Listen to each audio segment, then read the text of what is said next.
Retornando para alguns assuntos da semana passada, nós tivemos o caso Refit. Para quem não sabe, a empresa, o conglomerado de empresas Refit, né, que é dona proprietária daquela refinadora no Rio de Janeiro, que é a refinadora de Manguinhos. Houve aí uma ação da Polícia Federal de apreensão de ativos, de fechamento de empresas, etc. Busca e apreensão, inclusive em cima do proprietário dessa empresa, que é um ex-advogado que fez milhões, né, com esse grupo financeiro, que é o maior devedor de impostos do Brasil. Ou seja, é uma empresa ligada a todo tipo de falcatrua fiscal e crime organizado, que tem ali a prática de sonegação fiscal e a prática de dever impostos de maneira contumaz, que é esse projeto que o ministro Fernando Haddad quer que seja votado no Congresso, para justamente o projeto dos devedores contumazes. Isso são empresas, não é uma empresa que ela, por acaso, ela teve um problema de caixa, não pôde pagar os seus impostos ali 1, 2 meses, 3, que seja. São empresas que usam dever os impostos como prática comercial. Ou seja, ela consegue uma competitividade em cima dos seus concorrentes não pagando os impostos. Então, o concorrente que paga os impostos direitinho, ele sai muito prejudicado por quem não paga, porque aí tem a questão do preço, que é o preço que vai lá embaixo, e tem uma série de outros crimes aí que estão sendo investigados também, que é a crime de lavagem de dinheiro, do crime organizado. Ou seja, é mais um conglomerado empresarial que está aí envolvido com o crime organizado, Comando Vermelho, PCC. A cada dia que passa, a gente está descobrindo que essas facções criminosas, elas não estão ligadas mais tanto ao tráfico de drogas, os homens armados lá dos morros. Ok, eles têm esse braço lá, mas hoje o braço principal deles está sendo lavar dinheiro em empresas com uma aparência legítima. E a imprensa não está falando muito a respeito dessa Refit, que é a dona da refinadora Manguinhos. A refinadora Manguinhos foi aquela que a ANP, Agência Nacional do Petróleo, suspendeu as atividades dela por indício de irregularidade, e que o governador do estado do Rio de Janeiro entrou na justiça para que ela seja liberada. Pois é, o seu Cláudio Castro entrou na justiça para liberar uma refinadora de petróleo, ou seja, de combustíveis, né, que estava ali com indício de irregularidade pela Agência Nacional, tinha sido interditado, e ele pessoalmente, né, havia governo do estado do Rio de Janeiro, entrou na justiça para liberar esses caras.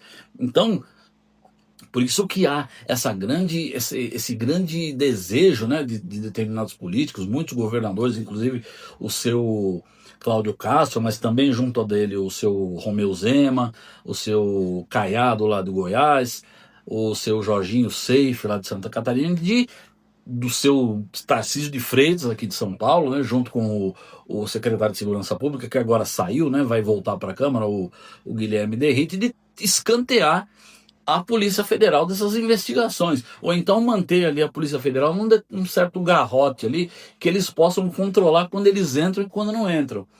Então esse é o tal do PL das facções, que foi aprovado na Câmara por larga margem de votos, e que agora está no Senado, nas mãos do senador Alessandro Vieira, que promete ajustar isso aí para que tenha um desfecho aí, de fato, com uma visão de combater o crime organizado, e não escantear a Polícia Federal para que certos interesses sejam mantidos. Então me estranha muito que a imprensa não está falando da Refit, mas não está fazendo mais a ligação com o Cláudio Castro. Então os meios de comunicação, aí o mainstream, né, obviamente os canais mais progressistas aqui da internet, tanto do YouTube quanto aqui do TikTok, estão falando sim, né? Portal José, o Clayson, o Jorge Antônio lá da Paraíba, todo mundo continua denunciando, mas os grandes canais estão quietinhos, o UOL, enfim. Então temos que ficar de olho nisso. O caso Refit envolve a refinadora de Manguinhos, lá do Rio de Janeiro, que o seu Cláudio Castro entrou na justiça para que fosse liberado depois da interdição da Agência Nacional do Petróleo. E um pouco anterior a esse, teve o caso do Banco Master, que é um escândalo de proporções bilionárias também. São 12 bilhões de dólares de créditos podres vendidos ao Banco de Brasília, ao Banco Regional de Brasília, o BRB, e que suscita aí uma série de envolvimentos políticos também. Quem que deu as ordens para que o Banco Regional de Brasília comprasse créditos podres de um banco sabidamente quebrado? Créditos de empresas que não existem, créditos, assim, fumaça. Foram 12 bilhões de reais de dinheiro que não vai ser recuperado. Fumaça total. Banco em que fundos de pensão de servidores públicos de várias prefeituras do Brasil, do estado do Rio de Janeiro, do grande estado do Amapá, o grande estado do Amapá, do senador Davi Alcolumbre, investiu o fundo de pensão lá dos servidores do estado do Amapá, que é controlado por um aliado do seu Davi Alcolumbre, investiu nesse banco 400 milhões de reais. Só perde para o Rio de Janeiro, que investiu quase 1 bilhão de reais, 970 milhões de reais de dinheiro da aposentadoria dos servidores públicos. Dinheiro que vai ser perdido, porque o banco foi liquidado pelo Banco Central e eles estavam investidos em ativos que não têm cobertura do Fundo Garantidor de Crédito. E ainda que tivesse cobertura, o Fundo Garantidor de Crédito garante apenas 250 mil reais por CPF ou CNPJ. Ou no máximo 1 milhão de reais se forem 4 instituições diferentes. Então, os fundos de pensão vão pagar a conta desse banco liquidado, que eles investiram lá dinheiro dos pensionistas em ativos de altíssimo risco, nesse banco é sabidamente quebrado. E isso com interferência política, evidentemente. Então, a Polícia Federal está investigando e precisa mostrar os resultados, quais são os desdobramentos políticos dessa fraude bilionária, tanto do Banco Master quanto da Refit, que são os dois juntos aí, dá quase 40 bilhões de reais de fraude, de fraude de dinheiro público, né? Então, todos os canais têm que estar atentos e denunciando. Eu faço um apelo aí que vocês mandem esse vídeo para quem vocês conhecem, repostem, dê o like para chegar a mais pessoas, comentem, porque cada interação de vocês com o vídeo faz essa informação chegar a mais pessoas.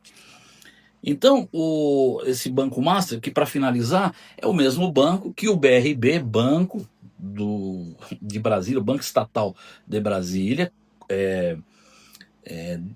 coordenado lá, dirigido pelo governo do Distrito Federal, pelo Ibanez Rocha, tentou comprar esse banco quebrado por 2 bilhões de reais. Tentou comprar esse banco. O Banco Central bloqueou a venda e eles ainda insistiram, mas foi bloqueado. Então, é um banco que investe e que compra créditos podres, um banco público que investe bilhões e bilhões de reais num banco quebrado, depois ainda tenta comprá-lo para apagar todos os rastros dessa parafernália política aí, dessa roubalheira aí. E aí o dono do banco, lá, o presidente do banco, me fugiu o nome dele agora, do Banco Master, ele estava preso, ficou 10 dias preso, foi solto.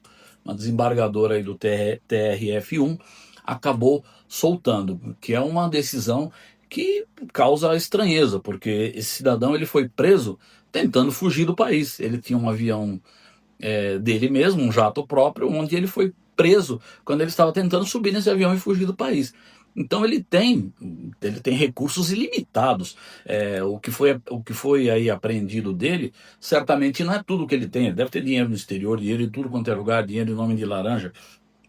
Então é um cara que já mostrou que tem a intenção de fugir e tem recursos para isso. Então é de se estranhar a decisão dessa desembargadora que resolveu soltar o cidadão aí, que é o presidente do Banco Master. Vamos ficar de olho aí, hein?